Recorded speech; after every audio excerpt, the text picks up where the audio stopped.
मराठी मॅट्रिमोनीवर मिळतो सगळ्यात जास्त चॉईस।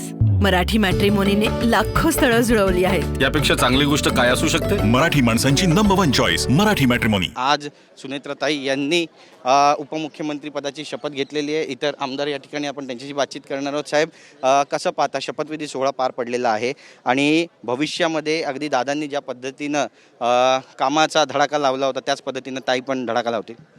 100% सुनेत्रा वहिनी म्हणजे दादा म्हणूनच आम्ही सगळेजण बघतोय। सुनेत्रा वहिनींचा दादांची हाताखालीच त्या तयार झाल्यात, त्यामुळे मला खात्री आहे की त्या दादांसारखंच चांगल्या पद्धतीने काम करते। नक्कीच या सगळ्या शपथविधी दरम्यान दादांच्या बद्दल सुद्धा अमर रहे अजितदादा अमर रहेच्या घोषणा सर्व कार्यकर्त्यांनी दिल्या।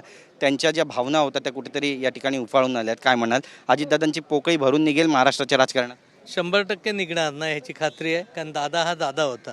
तरी देखील दादांनी जे घालून दिलेलं ध्येय आणि धोरण आहे त्याप्रमाणे त्यांचे सर्व आमदार, त्यांचे सगळे मंत्री आणि विशेषतः सुनेत्राताईंच्या नेतृत्वाखाली पुन्हा एकदा या महाराष्ट्रामध्ये दादा एवढं जरी जमलं नाही ते दादाचे विचार आचरणात आणून त्या पद्धतीने आम्ही निश्चितपणे काम करू। कांदे साहेब, काय म्हणाल, तुमच्या काय काय आठवणी आहेत? आणि आज ताईंनी शपथ घेतलेली आहे, जाता जाता सुद्धा दादा जे आहेत त्या एका महिलेला सर्वोच्च पदावरती बसून गेलेत अशी चर्चा सुरू झाली आहे। तुमच्या काय भावना? नाही, अगदी सगळ्यांच्यासाठी दादा नसताना हा जो निर्णय झालेला आहे तो खरंच सगळ्या आमच्या पक्षातल्या कार्यकर्त्यांना, तळागाळातल्या कार्यकर्त्यांना एक आधार देणारा हा निर्णय झालेला आहे।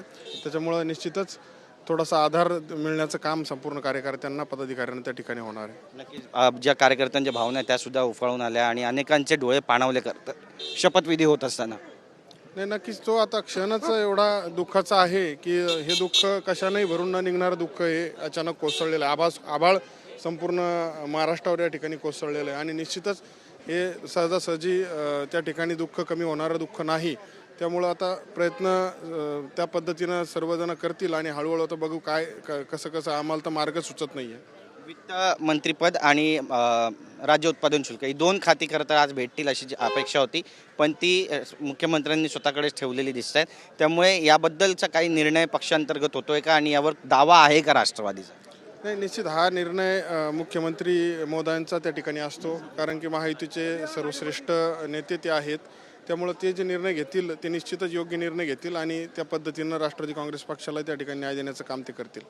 धन्यवाद तुमच्याशी बातचीत केल्याबद्दल। तर आपण पाहतोय की विविध नेते पदाधिकारी येतात। सर, तुमच्या काय भावना दादांबद्दलच्या? आज सुनेत्राताईंनी शपथ घेतली।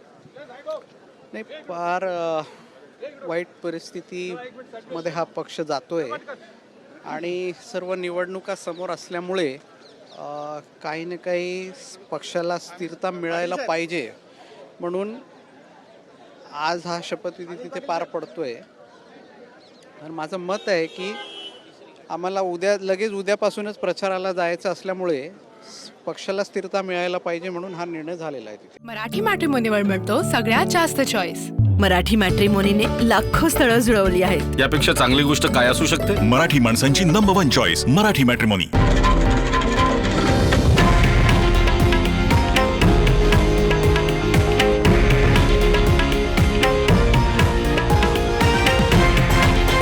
हे आहे देशातील नंबर 1 न्यूज नेटवर्क आणि आपण पाहत आहात TV9 मराठी, एकमेव।